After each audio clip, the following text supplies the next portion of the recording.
नमस्ते everyone, welcome to Thinking Bridges podcast. और आज के पॉडकास्ट में हमारे साथ हैं CA Shanu Sharan, who is recently started working with one of the big four पीडब्ल्यूसी एसी।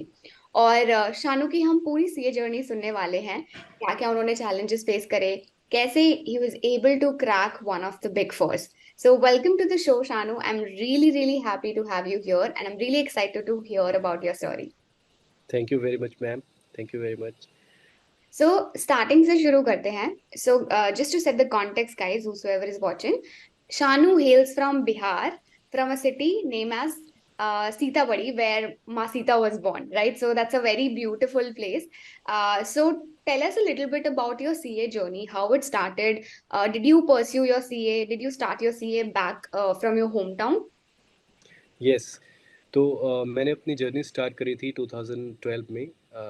उसके बाद सबसे पहले मैंने हमारे टाइम में सीपीटी होता था, अभी सीए फाउंडेशन हो गया है। Hmm. तो सीपीटी क्रैक करने के बाद मैंने अपनी इंटर की क्लासेस न्यू दिल्ली से ली। Hmm. और वहाँ से फिर मैंने अपना सीए इंटर क्वालिफाई किया और फिर मैंने अपनी आर्टिकलशिप स्टार्ट की। Okay, so your articleship was from Delhi itself. No, partially from Delhi and then partially from my home town.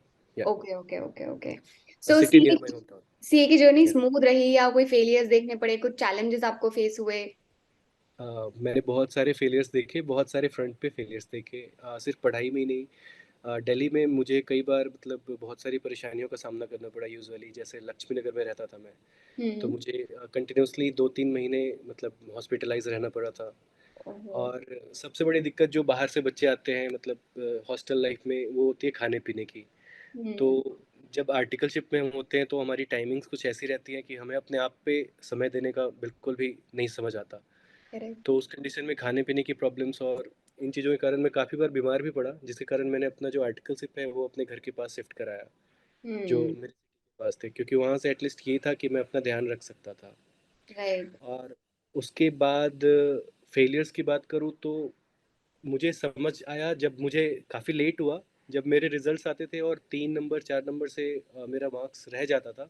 हम्म। तो मैंने आइडेंटिफाई किया कि क्या प्रॉब्लम्स हुए, तो मुझे समझ आया कि मतलब मेरे हिसाब से कोई भी टीचर ख़राब नहीं पढ़ा रहा है, हम्म। बट मैं ये कह सकता हूँ कि हर टीचर हर स्टूडेंट के हिसाब से नहीं पढ़ा रहा है।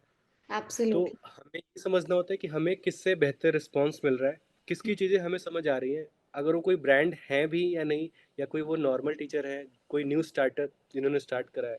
हम्म। तो ये चीज़ें मुझे काफ़ी लेट समझ आई। मतलब जो भीड़ होती है, जैसे हम छोटे होते हैं सब बोलते हैं वो टीचर्स बहुत अच्छा पढ़ा रहे हैं, तो उसी के पीछे सब रजिस्ट्रेशन करा रहे होते हैं। तो ये चीज़ों का कहीं ना कहीं नुकसान भी हुआ। बट हम्म। जब हुआ तब आई थिंक थोड़ा लेट लगा मुझे उस हिसाब से।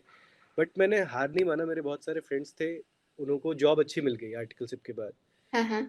तो वो ग्रोथ उनका अच्छा हुआ, फिर उन्होंने कहा कि यार जितना सीए बन के कमाएंगे उतना तो अब कमा ही रहे हैं, कि अब पढ़ने का मन नहीं है। मैंने कहा नहीं, मैंने स्टार्ट किया था तो मुझे फिनिश करना है। हम्म। अगर मुझे कुछ देखने भी पड़े तो मैं करूँगा, लेकिन मैं हम्म। पहले अपनी पढ़ाई कंप्लीट करूँगा। तो तो कितना, मतलब जैसे, I know this is not a right question and this should not be a basis to gauge the success of any person, but like you said that it took you a while to clear the CA, तो या intermediate level पे भी final level पे भी कितना, अगर intermediate level पे मेरे 3 अटेम्प्ट लगे थे। फर्स्ट ग्रुप मेरा फर्स्ट अटेम्प्ट में हुआ था, सेकंड ग्रुप में मेरे 2 अटेम्प्ट लगे थे। ओके फाइनल फाइनल आते आते मेरे को ब्रेक लेना पड़ गया था, बीच में पढ़ाई से मैंने ब्रेक ले लिया था। ओके तो मेरा सीए फाइनल 4 अटेम्प्ट में क्लियर हुआ, ओके जिसमें कि फर्स्ट अटेम्प्ट में मेरा एक पेपर एग्जाम्प्ट हुआ, सेकेंड अटेम्प्ट में एग्रीगेट रहा, और थर्ड में फिर क्लियर हुआ, फिर फोर्थ में क्लियर हो गया। ओके। सो उस टाइम पे शानू, जब हम फेलियर फर्स्ट टाइम फेस करते हैं तो सबसे ज्यादा हमारा कॉन्फिडेंस हिट ले लेता है, right? It becomes hard for us to believe in our capabilities, to pick ourselves up and do the effort all over again. ये तो वो चीज आपने कैसे जो है संभाली, और कैसे आपने अपने आप में फेथ रखा and you went ahead and did the preparations again, because आपको वो चीज रियलाइज थी कि हाँ, मैंने कुछ शुरू करा है तो मुझे एंड करना है उसका। जी, मैं सबसे पहले कहूँगा कि आप जहाँ रहते हैं, जिस एनवायरनमेंट पे रहते हैं, लाइक आपकी फैमिली, आपके फ्रेंड्स, ये बहुत हद तक डिसाइड करते हैं इन चीज़ों में कि आप आगे कैसा होने वाले हैं। बिकॉज़ हम्म। आपका माइंडसेट कहीं न कहीं उनसे रिलेटेड हो जाता है। अगर आपके आस-पास के लोग सपोर्टिव हैं, पॉज़िटिव हैं, तो वो हम्म। आपको ये एहसास दिला सकते हैं कि आप कर सकते हैं। जो सबसे बड़ी बात है, बिकॉज अगर कोई ये सोचे कि एक रिजल्ट आया, हमने 4 महीने बहुत मेहनत करी, रिजल्ट आया और हमारा फेलियर दिखा, तो हमें ये पता है कि हमें फिर स्क्रैच से पढ़ना पड़ेगा। बिकॉज एक टाइमिंग ऐसा है कि 2 महीने एग्जाम के बाद बैठने के बाद दोबारा से फिर वो चीज़ें एकदम से रिकॉल नहीं होती, तो हमने कहीं ना कहीं जीरो से स्टार्ट करना होता है। तो हम्म। सबसे पहले, और किसी को भी ब्लेम करने से अच्छा है कि इंस्टीट्यूट को कि यहाँ कम रिजल्ट आए, इस पेपर में लेंदी था, हमें सबसे पहले ये देखना चाहिए कि हमारा एप्लीकेशन कहाँ गलत था। यानी एब्सोल्युटली। सारा ब्लेम खुद पे लेना चाहिए कि कहीं ना कहीं there was a fault, there was some lackings जो हमारे एंड से थी। हम्म। और उस हिसाब से मतलब फेल होने के बाद जो आपका स्ट्रेटेजी है ना, वो उसमें कहीं ना कहीं सुधार की जरूरत होती है। ट्रू। वही रीजन है कि फेल होते हैं। अगर हम उस एरिया को आइडेंटिफाई कर लेते हैं तो हम श्योरली नेक्स्ट टाइम बेटर कर पाते हैं। अगर नहीं कर पाए तो फिर कहीं ना कहीं ये रहता है कि हम ध्यान से वो चीज़ कर नहीं पा रहे हैं। हम्म। तो मेरी फैमिली, फ्रेंड्स, इन सब का जो भी मेंटर्स थे, ये चीज़ों का था। और कहीं ना कहीं मैं ये देखता हूँ कि अगर आप सोशल मीडिया यूज़ करते हैं, हम्म। वो भी, मैं किसी एंड से नहीं कह सकता कि वो गलत है या सही है, ऑल्दो मैंने कभी कोई सोशल मीडिया यूज़ नहीं करा एक्सेप्ट व्हाट्सएप। जब मैं सीए बना उसके बाद मैंने इंस्टाग्राम पे अपनी आईडी बनाई पहली बार। तो उस पे आजकल इतनी गॉसिप्स होती हैं कि वो गॉसिप्स कहीं ना कहीं हमारे दिमाग में हमेशा चलती रहती हैं, और ट्रू। वो एक प्रेशर और राइज कर देती है। ऑलरेडी सिलेबस इतना वास्ट है, तो हम्म। बेहतर है कि अपना सर्कल कॉम्प्लेक्स ना करें, जितना हो सके कम से कम बट बेटर सर्कल हो, ताकि हम्म। कोई आपको कुछ बताए भी तो वो आपके बेनिफिट के लिए रहे। ये मैंने राइट। रियलाइज करा। जैसे वो आपने स्ट्रैटेजी वाली बात इतनी इंपॉर्टेंट कही है। यू कांट, वो एक कोट है ना, you can't expect different results with same efforts. तो अगर करेक्ट। आप फेल हो रहे हो then you definitely need to take a look at your strategy and see कि कहाँ पर जो है गलती हो रही है, कहाँ पर इम्प्रूवमेंट का स्कोप है। So you are absolutely right there. Let's go to your journey post qualification. तो आपने नवंबर 22 में आपने नवंबर एग्जाम दिया। में क्लियर किया था जी। And then you started looking for jobs. Big four का ड्रीम कब देखा आपने कि मुझे बिग फोर में जाना है? मैं एंड हाँ जी। Sorry for interrupting. मैं आपको फ्रैंकली बताऊं ऑनेस्टली, तो it was not in my dream to join big four, because मुझे लगा कि मेरे 4 अटेम्प्ट्स हैं फाइनल में, हम्म। तो मैं नहीं जा सकता। मेरे दिमाग में क्लियर था कि बिग फोर्स तो नहीं, एटलीस्ट फर्स्ट जॉब तो नहीं होगा। अगर हम्म। मैं फर्स्ट पे कहीं मैंने हार्डवर्क करा, 1 आध साल कहीं काम करा, तो उसके बाद मैं ट्राई करूंगा कुछ रेफरेंस लगा के, तो मेरा हो सकता है। हम्म। तो मैंने ये चीज़ तो अपने दिमाग में रखी ही नहीं थी। मेरा रिजल्ट 10 जनवरी को आया। हम्म। 10 जनवरी को मेरा रिजल्ट आया, उसके बाद मैंने कैंपस का फॉर्म फिल करा। सबने हम्म। कहा कि भर दे, कोई बात नहीं, देखेंगे जो भी होगा। मैंने कहा कोई भी कंपनी अगर शॉर्ट लिस्ट भी करती है, वो भी मेरे लिए बहुत बड़ी बात रहेगी, मेरे अटेम्प्ट्स ज़्यादा है। हम्म। उसके बाद जब मेरी शॉर्ट लिस्टिंग हुई, तो मैंने देखा प्राइस वाटर हाउस कूपर्स, तो भैया ये हम्म। तो है। तो मुझे विश्वास नहीं हुआ कि मेरा शॉर्ट लिस्टिंग भी मतलब एक बिग फोर में हुआ है, हाँ हाँ और हाँ गिवन माई अटेम्प्ट्स। हाँ। तो मैं एक बार को मुझे लगा हो सकता है एरर हो, बट वो था, शॉर्ट लिस्टिंग थी। उसके बाद मैंने ये सोचना शुरू किया कि यार अगर मुझे शॉर्टलिस्ट करा है तो मेरे को इंटरव्यू देना है, और अगर मैं इंटरव्यू दूंगा तो मैं अपना बेस्ट एफर्ट्स के साथ दूंगा। मैं ये नहीं कि सिर्फ जाके वो वर्चुअल में 2 मिनट बैठूंगा और अपना इंट्रोडक्शन देके और ऑल ओवर। तो फिर मैंने सर्च करना स्टार्ट किया कि मैं अपने इंटरव्यू की प्रिपरेशन कैसे कर सकता हूँ। ऑल्दो ये बहुत लेट था, बिकॉज जो मतलब पहले से करने वाले वो पहले से रिजल्ट एग्जाम के बाद ही स्टार्ट कर लेते हैं। बट मैंने कहा कोई नहीं, मेरे पास जो भी टाइम है, मेरे पास अराउंड 17 to 18 वर्किंग डेज का टाइम था, हाँ हाँ। मतलब मेरे इंटरव्यू तक। Right right. तो मैंने बहुत सारा रिसर्च किया। तो थिंकिंग ब्रिज से मेरे एक दो फ्रेंड्स ने और भी पहले भी मतलब क्लासेस वगैरह ली थी, तो उन्होंने मुझे बताया था कि हम्म। ये सिर्फ एक इंटरव्यू प्रिपरेशन नहीं है, ये एक, मैं कह सकता हूँ, जो ऑन द जॉब ट्रेनिंग होती है ना, वो आपको पहले मिल रही है, सो दैट आपकी वर्किंग ईजी होगी जब आप काम करने जाएंगे। तो मतलब एब्सोल्युटली। ये एक स्टेप आगे ही है, ये सिर्फ इंटरव्यू क्रैक कराने के पर्पज से नहीं बना।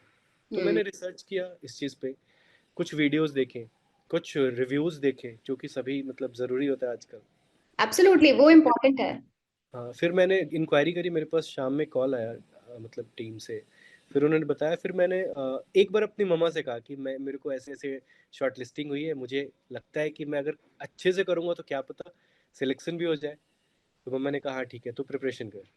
हम्म। फिर मैंने क्लासेस ली, और उसके बाद मैं ये भूल गया कि मुझे इंटरव्यू की प्रिपरेशन करनी है। मुझे ऐसा लगा कि मुझे एक अलग लेवल की चीज़ सिखाई जा रही है। हम्म। जब हम प्रैक्टिकल करने लगते तो ये डर नहीं रहता कि इंटरव्यू क्रैक होगा नहीं, हमें ये लगता है कि मैं इसके बेस पे अब कहीं और भी इंटरव्यू में बैठ सकता हूँ।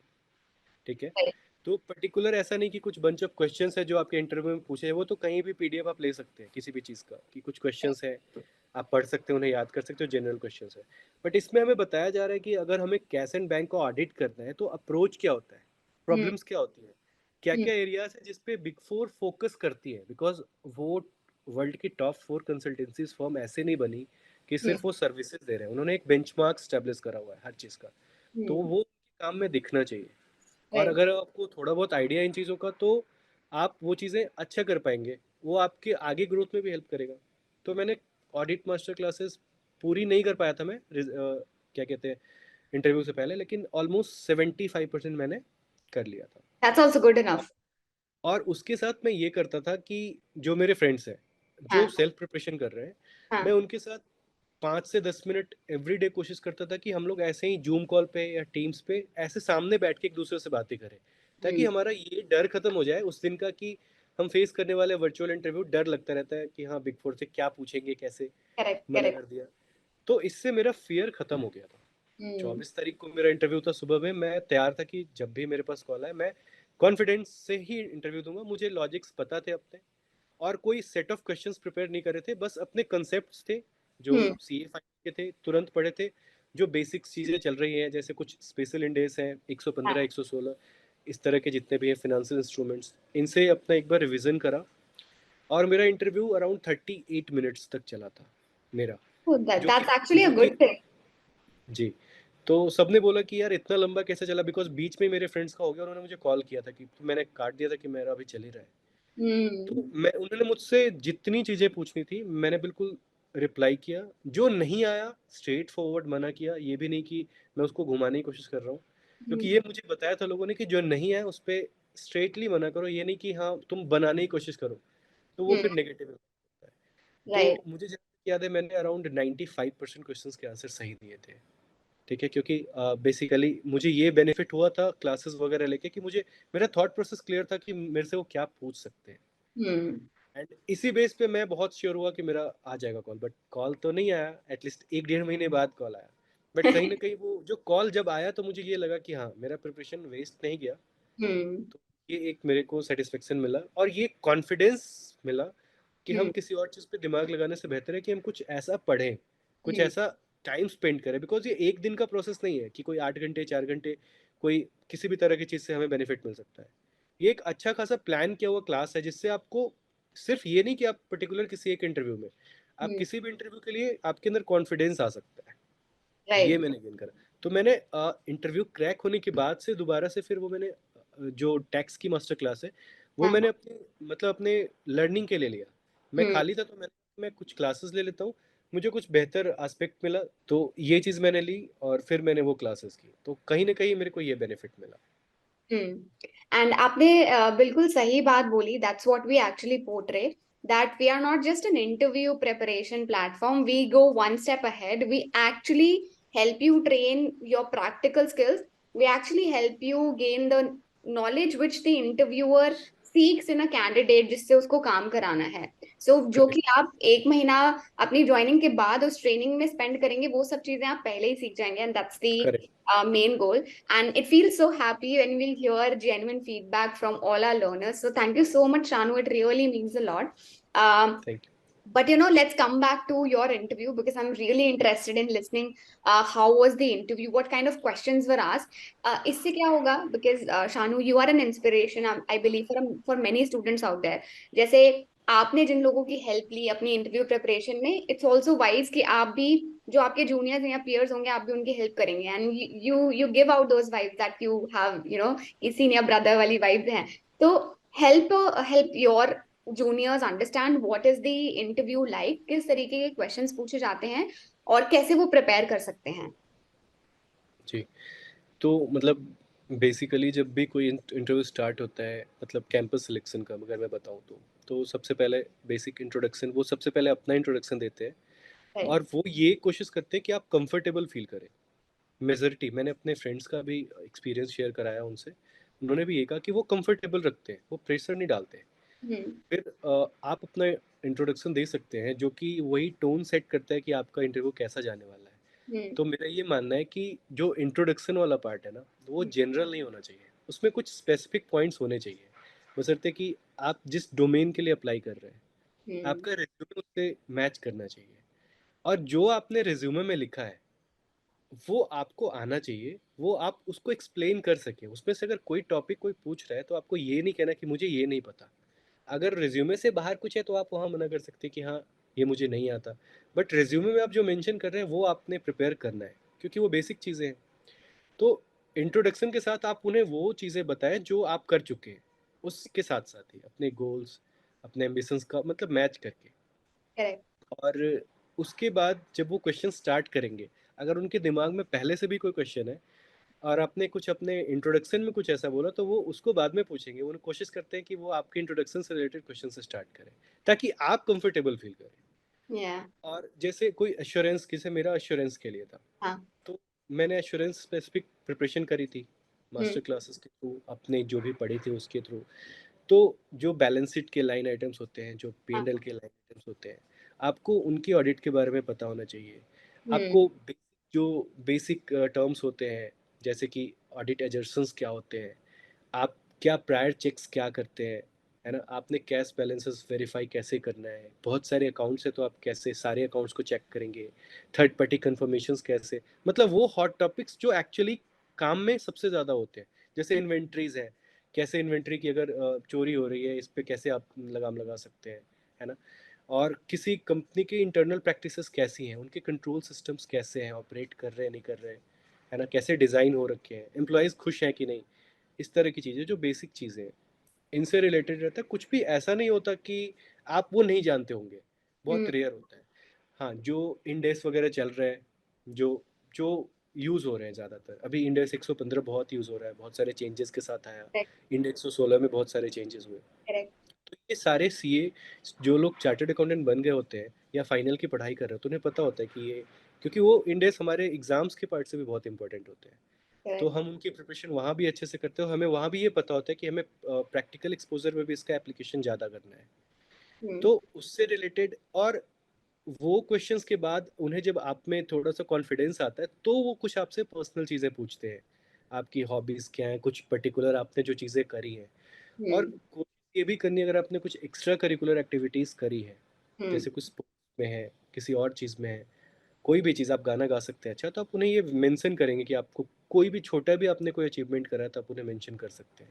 वो इससे करेक्ट। बहुत खुश होते हैं कि कोई बंदा पढ़ाई के अलावा अगर थोड़ा बहुत भी कुछ चीज़ कर रहा है तो वो उनके लिए, उसके लिए भी, और मतलब कंपनी के लिए भी बहुत अच्छा होने वाला है। या। और ऑनेस्टली रहिए, मतलब कोई स्ट्रेस दिखाने की ज़रूरत नहीं है या फिर कोई परेशान रहने की नहीं। बस हमें ये सोचना है कि उस आधे घंटे में ना जो भी रहे ना वो ऑनेस्टली करें। आपको आ रहा है आप हाँ बोलेंगे, नहीं आ रहा आप पोलाइटली उन्हें मना करेंगे। आप उन्हें कहेंगे कि हाँ मैं नेक्स्ट टाइम, मतलब मैं इसे इस पे काम करूँगा इस चीज़ पे। हम्म। तो ये सब चीज़ें मुझे मेरे सीनियर्स ने बताई थी, मतलब कि इस तरह की चीज़ें जो लोग ऑलरेडी बिग फोर में काम कर रहे हैं, हम्म। तो उन्होंने मुझे बताया था कि ये चीज़ें, उन्होंने ये भी बोला था कि तेरा देख अटेम्प्ट ज़्यादा है तो चांसेस कम है, बट तू अपने इनसे कोशिश कर। आजकल वो लोग इंटरव्यू के बेसिस पे भी अच्छा रिस्पॉन्स देते हैं। डेफिनेटली। एंड सही बात है कि ठीक है, मतलब एक रोड ब्लॉक है, ऐसा होना नहीं चाहिए अटेम्प्ट्स का, बट है तो बट हमारे पास स्टिल ऑप्शन है अपने आप को अपस्किल करके उस चीज को ओवरकम करने का, अपने अपने कॉन्फिडेंस, अपने कम्युनिकेशन स्किल्स, अपने टेक्निकल स्किल्स, इन सब पे वर्क करने के बाद you definitely can stand a chance to get into big fours. मैं एक चीज़ बोलूँगा यहाँ पे, जैसे अटेम्प्ट्स की बात है, तो मैं इस चीज़ पे कभी भी अपने आप को सही नहीं ठहरा रहा या उनको गलत नहीं ठहरा रहा, हम्म। बिकॉज मेरा ये मानना है, मैं इस चीज़ पे कभी किसी से आर्गुमेंट नहीं करता। अगर कोई रैंक होल्डर है या हम्म। किसी के फर्स्ट अटेम्प्ट में है तो उसकी मेहनत को हम ठुकरा नहीं सकते वहाँ पे कि उसने मतलब कम मेहनत करी है या उसका तुक्का है। वो ये मानना बहुत ज़रूरी है कि अगर कोई हमसे बेहतर है ना तो वो है। हम्म। आप मेहनत करके compete करके अच्छा कर सकते हैं, बट ये एक्सेप्टेंस बहुत ज़रूरी है कि किसी के अगर बहुत जल्दी हुए हैं, तो ऐसे नहीं हुए, उसने ज़रूर, उसके एप्लीकेशंस हमसे बेहतर है। ठीक है। अब हम उस फ्रंट पे बात करेंगे कि उसका प्रैक्टिकल एक्सपोजर कैसा है या चीज़ें कैसी हैं, तो वो काम के हिसाब से वो इंसान एक बार ऑर्गेनाइजेशन में आता है तो उसकी ग्रोथ डिपेंड करती है कि वो आगे कैसा परफॉर्म कर रहा है। बट जो बंदा जब इंटरव्यू के बेस पे पैर रख रहा है ना, तो जिसके अटेम्प्ट्स कम है हमें उसकी रिस्पेक्ट करनी चाहिए और हमें ये मानना चाहिए कि उसने हमसे बेहतर एप्लीकेशन, तो ये हमें देखना होता है। हम्म। इस चीज़ के लिए मैं बोलूँगा, तो मैं इस चीज़ का करता, कभी कभी सोशल मीडिया पे मैं देखता हूँ लोग एक दूसरे से मतलब बहस कर रहे होते हैं कि नहीं अटेम्प्ट्स का क्या मतलब है। तो मैंने कहा कि ये बहस करने की चीज़ ही नहीं है, अगर कोई बेहतर है तो इसे एक्सेप्ट करना है। और हम्म। हम उनसे हम उनको पीछे करने का नहीं, हम अपने आप को कैसे बेहतर बना सकते हैं, वो हम एंटरप्राइज में जाने के बाद अपने परफॉर्मेंस से कर सकते हैं। वो तो हमारे हाथ में है कि हम लर्न कर सकते हैं नई चीज़ों को, काम अच्छा कर सकते हैं। ये Right. चीज़ है। I wish more and more people were so optimistic and so full of positivity like you. That's such a humbling thought, you know. And it feels great that I get to talk with you, such a wise person. So, and I believe more and more people learn this, especially students and professionals are watching this. This is one major takeaway that they can get from here is that it's okay, whatever has happened, you know, be humbled by your failures and keep looking forward how you can improve yourself. Yes, So that's about. Exactly. So this brings us to the end of the podcast. But before going, I have two more questions with you for you.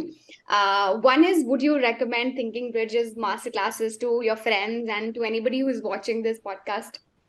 Yes sure, मैंने अभी तक ही अपने जब मैंने start करा था तो उसके एक वीक में मेरे फ्रेंड ने पूछा कि कैसा लग रहा है, मतलब मैं भी ज्वाइन करूं। मैंने हाँ, कहा मेरे को 2-4 दिन का टाइम दे, मैं हाँ, पूरा एक बार मैं अपना अच्छे से देख लेता हूँ, फिर मैं तुझे रिकमेंड करूँगा। हम्म, उसके बाद मतलब मैंने खुद से सबको बताया, जो हम्म, मेरा जो एक्सपीरियंस था मैंने शेयर किया कि तुम ये मत सोचना है कि तुम्हें कहीं 3 घंटे बैठना है एंड तुम्हें कोई वो ट्रिक्स बता रहा है कि तुम्हारा इंटरव्यू कैसे निकलना है।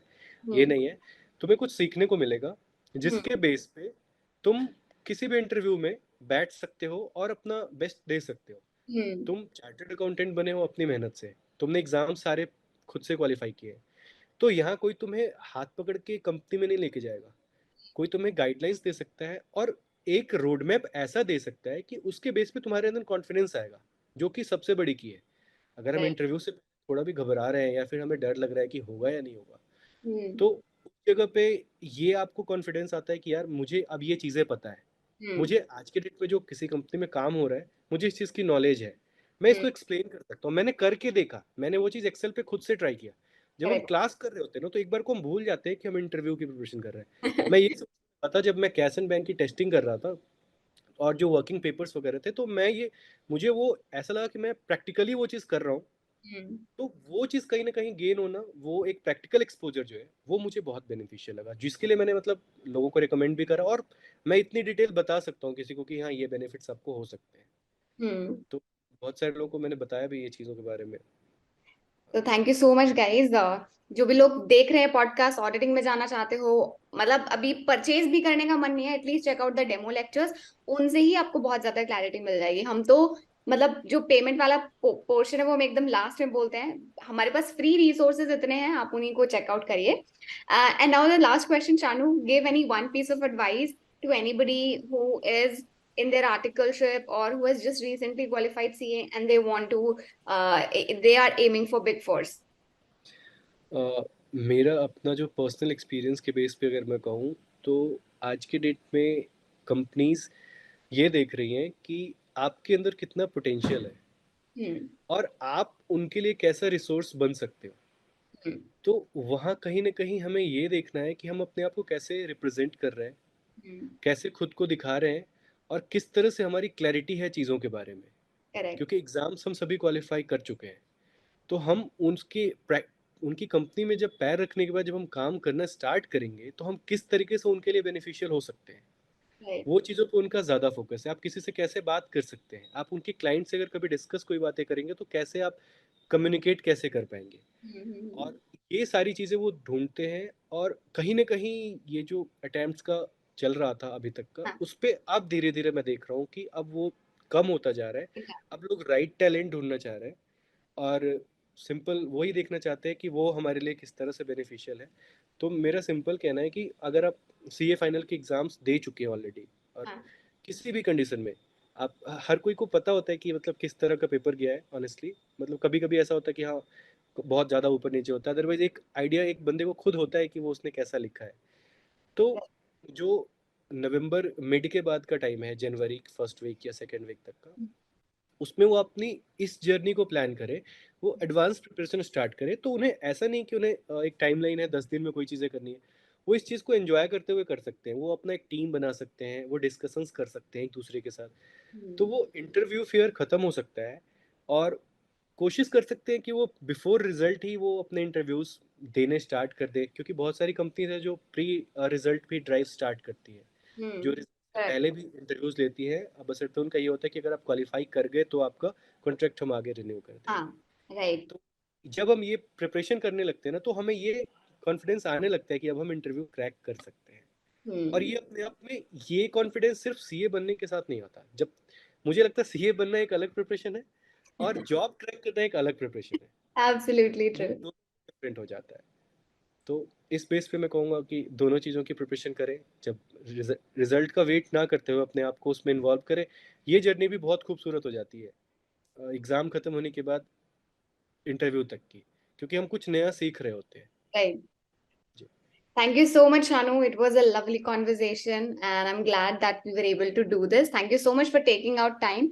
I wish you all the best for your journey. I really wish आप अपनी सीए वाली जर्नी में और आगे बढ़े, जल्दी से जो हायरार्किकल लैडर है उसको क्लाइंब करें, एंड बहुत अच्छा अच्छा जो है काम करें. Thank you so much for doing this one. Thank you very much ma'am, thank you very much.